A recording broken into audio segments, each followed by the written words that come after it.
Pakistani drama जानने सारे episode में हम देखेंगे कि इसमें बहुत ज़्यादा ट्विस्ट आ चुका है धमाकेदार। तो बने रहिए, देखते रहिए।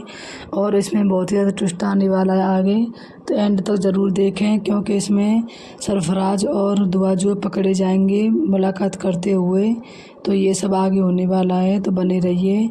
होता क्या है कि दुआ जो है चक्कर खाकर गिर जाती है, और जब वो गिरती है तो डॉक्टर को बुलाया जाता है। फिर डॉक्टर बताती है कि ये जो है माँ बनने वाली है, कॉन्ग्रेचुलेसन्स नौशरवान से कहती है। नौशरवान के पैरों तले ज़मीन खिसक जाती है, दुआ खुश हो जाती है, और कसमाला तो ये समझ लो कि वो मर ही जाती है। उसकी तो जान ही निकल जाती है, क्योंकि वो तो कभी नहीं चाहती थी कि दुआ जो है माँ बने, और वो भी नौशरवान के बच्चे की। तो अब जो है वो जब जैसे वहाँ से जाती है तो वो कहती है, दुआ कहती है कि तुम यहाँ से चली जाओ और हम दोनों को थोड़ा प्राइवेसी में छोड़ दो। तो कसमाला कहती है ठीक है, कोई नहीं, मैं तो जा रही हूँ, लेकिन मैं तो ये सोच रही थी कि मैं कॉन्ग्रेचुलेसन्स बधाई किसको दूँ, दुआ को दूँ या सरफराज को दूँ या नौशरवान को दूँ, इस बच्चे का बाप आखिर में है कौन। तो इस पर दुआ कहती है तुम्हारा दिमाग तो ठीक है, तुम बोल कहाँ से रही हो, ये कौन सी बदतमीजी है। तो वो कहती मैं ठीक ही तो कह रही हूँ, क्यों मैंने दुआ उस दिन तुम्हारी सारी बात सुन ली थी। ऐसा वो कहकर वहाँ से चली जाती। फिर कहती है खैर छोड़ो, मुझे क्या मतलब है, आपका तुम्हारी आपस की अपनी बात है। फिर वो ऐसे कहकर चली जाती। नौशरवान का गुस्सा तो बस ये मान लो कि सातवें आसमान पर हो जाता है। फिर उसके बाद में नौशरवान से दुआ कहती है तुम खुश क्यों नहीं हो, मुझे लग रहा है तुम खुश नहीं हो।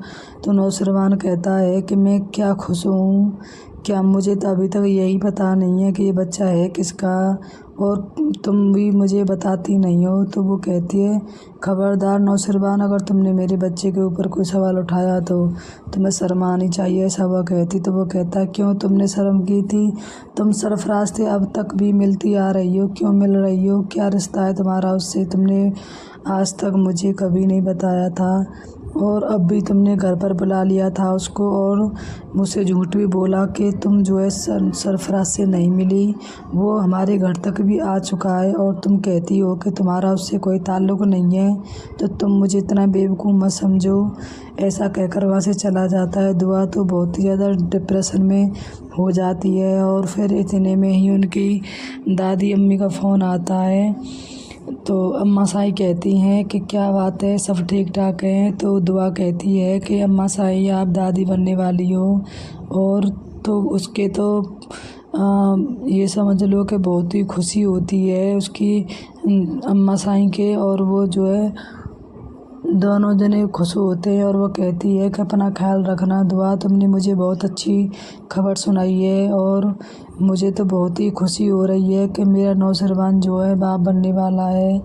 इतने में ही नौशरवान आ जाता है और कहता है कि लो बात कर लो, अम्मा साईं कह रही हैं बात करने की। तो नौशरवान बात करता है और कहता है कि अम्मा साईं कैसी हो, ठीक हो। तो वो कहती है हाँ मैं तो ठीक हूँ, लेकिन आज तुमने बहुत अच्छी खबर सुनाई है मुझे, तुम्हारे लिए मैं बहुत खुश हूँ कि तुम बाप बनने वाले हो।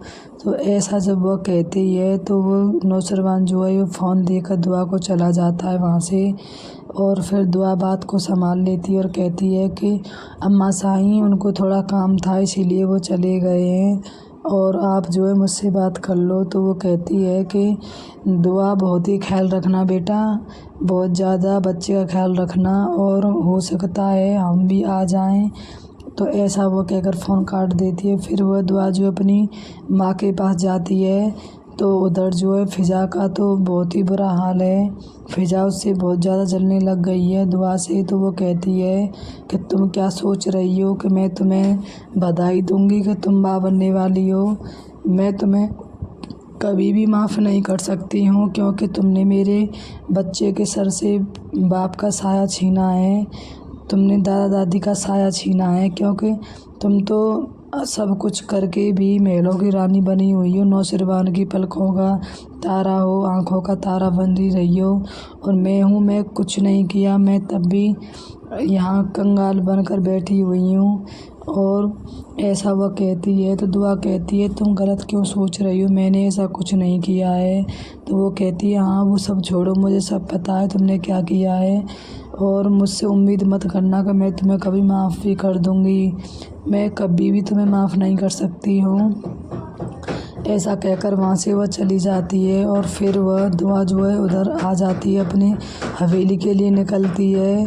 तो जब वह गाड़ी में आ रही होती है तो सरफराज का फ़ोन आता है उस पर और कहता है कि मुझे तुमसे मिलना है। तो वो कहती है मुझे तुमसे नहीं मिलना है और ना मुझे तुमसे कोई मतलब है। तो वो उसके सामने आ जाता है और कहता है कि अब तो इतने पास हो के तो मिल ही सकती हो।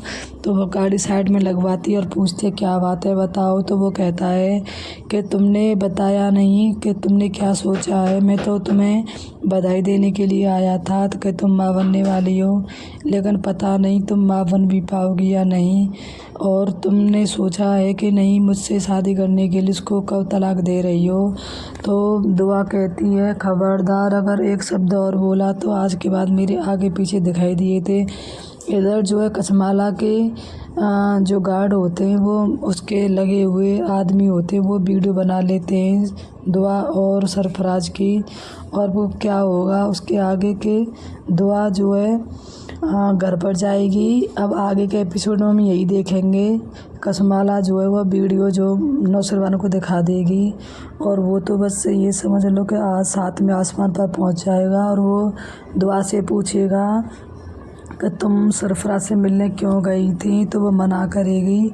फिर वो कहेगा ये वीडियो में क्या दिखाई दे रहा है। तो वो कहेगी कि मैं तो उधर से आ रही थी तो रास्ते में मिल गया था। तो फिर वो कहेगा कि वो तुम्हें उसे कैसे पता कि तुम इस रास्ते से अपनी माँ के घर जा रही हो। मुझे तो लगता है कि तुमने उसे फ़ोन करके कहा होगा कि मैं जा रही हूँ वहाँ आ जाना। तो दुआ कहती है बस भी कर दो नौशरवान, आप क्या कह रहे हो और आप मुझ पे यकीन क्यों नहीं कर रहे हो। तो नौशरवान कहता है कि तुम यकीन करने लायक हो तभी तो करूँगा। तुमने तो मेरे पीठ पीछे ही छुरा भोंक दिया है। मैंने तुम्हें इतनी मोहब्बत दी लेकिन तुमने मुझे उसके बदले में बेवफाई दी, ये मैं बात कभी नहीं भूलूँगा। और ऐसा कहकर नौशरवान वहाँ से चला जाएगा। फिर दुआ जो है मातम से में रहती है हर समय। इधर कसमाला की तो बल्ले बल्ले हो रही है क्योंकि वह जो है चाहती है वही हो रहा है। और आगे देखेंगे कि कसमाला जो है नौशरवान से कहेगी कि दुआ नहीं चाहती कि मैं और मेरे बच्चे यहाँ पर रहें, तो हम वापस जो है अपनी हवेली जा रहे हैं। तो नौशरवान कहेगा कोई नहीं जाएगा यहाँ से, जाएगा तो कोई और ही निकल जाएगा घर से, ऐसा वो कहेगा। अब इसमें जो है बहुत ही ज़्यादा ट्विस्ट आने वाला है। दुआ की तो ज़िंदगी झंड होने वाली है क्योंकि कसमाला और सरफराज पीछे पड़ गए हैं। ऐसे ही पाकिस्तानी प्रोमो देखने के लिए मेरे चैनल को सब्सक्राइब करें। अगर वीडियो अच्छी लगी हो तो लाइक ज़रूर करें और शेयर करें और कमेंट